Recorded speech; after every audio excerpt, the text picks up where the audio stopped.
Okay, so it's February 17th, 2023, the winter without a winter. It's a rainy Friday night, or afternoon rather, and today's job is assembling these nuke boxes that I built this week. I made about 60 of them. I don't know, I got maybe a dozen left to go here, maybe more than that, but anyway, so this is the material. I did some post photographs of some lumber that I bought several weeks ago from the sawmill, and it was almost dry enough, but it wasn't quite dry. So I brought it in here in the shop. I stacked it up on stickers.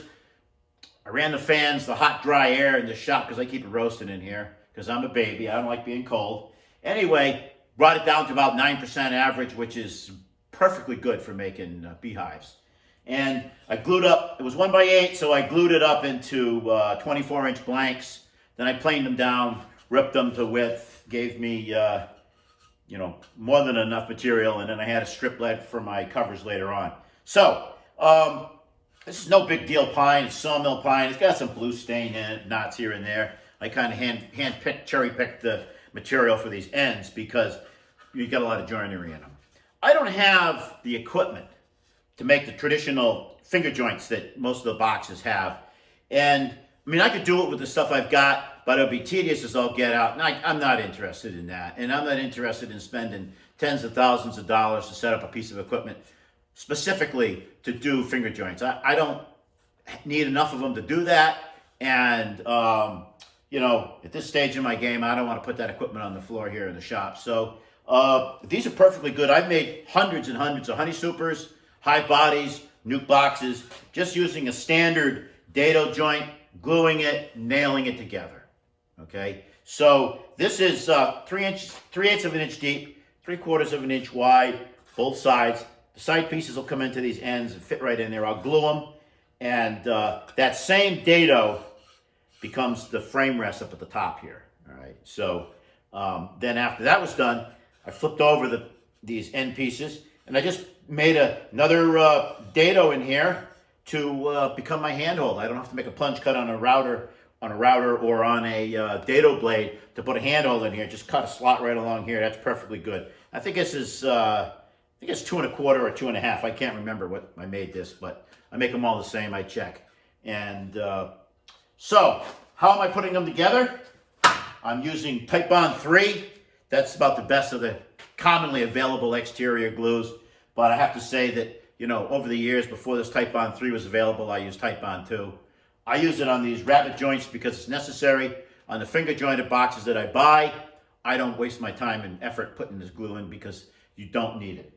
Okay, what am I going to use for fasteners? I've got this Senko nailer here. It's actually a stapler, and I'm using 7/16 crown by 1 3/4 long staples to hold these together. And so I think the best thing to do here is just show you what I'm doing. Got a little glue. Put it in here. We're not doing fine cabinetry here. We're nailing beehives together. Slap it in there. Make sure you got plenty. Got a little plywood table that I made here, and I put a little cleat that I screwed to the plywood so that I can put my ends here and push against them, and it won't skate away. So that's just a simple thing. One thing you got to do is when you put these together, you don't have the finger joints automatically line things up, so you got to be careful, make sure the top is lined up properly. I put one staple right in here. This is where the 2 1/2 inch I showed you for the handhold is. And then down here at the bottom, 3. You can see, if you saw it quick enough, when I stapled it, it sucked that piece right in there. So they're accurately machined. This material is no big deal. It's got some knots in it, some blue stain, but the bees don't care, neither do I. So, that's the way I did that one. Then, get the other end piece now. The factory boxes, when they make those finger joints, it's almost impossible to put these things together wrong because of the way they do the joinery. But with these rabbets, you can screw up. So make sure that you have the top and the top on the same side of the nuke box, or you'll have something that's not functional, okay? So here we go.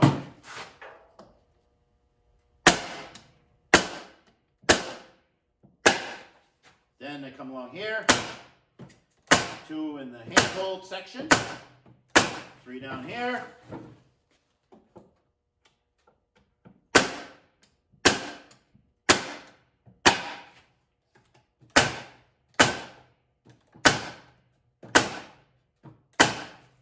Then, of course, you got to remember to flip it over. Nail the fix on the other end.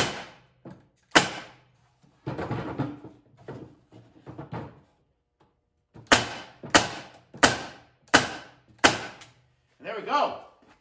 This is another nuke box. These are 6-frame nuke boxes, and this is the size that I made up for myself. Probably if I did the math and I needed just 5-frame boxes, I could buy them. But I make them 6-frame because when I make my nukes up, I want to be able to have a feeder that goes right in here. A 1-gallon interior division board feeder goes right in here. Simple. And later on, I'm going to do another video. I'm in the process of changing how I handle things in my business, physically handle and move things in the beekeeping business. And so I'm going to show you the bottom boards that I'm making up and explain the kind of how things are modular in my business now. I'm going to become modular very quickly. So that's a whole nother video for a whole nother time, but I'll get to that a little later on. But meantime, all I'm going to do is I'm going to brand my name in here, keep the honest people honest if they're considering stealing my equipment, and I'm going to put a coat of primer, 2 coats of exterior latex. People always ask what I use. I use the Bear paint from Home Depot. It's not the cheapest out there. It is certainly not the most expensive. I don't need it. My bees don't need it. So, yeah, here's another box. And I got a bunch more to go here, and that'll be that. I can build my own hives. All right.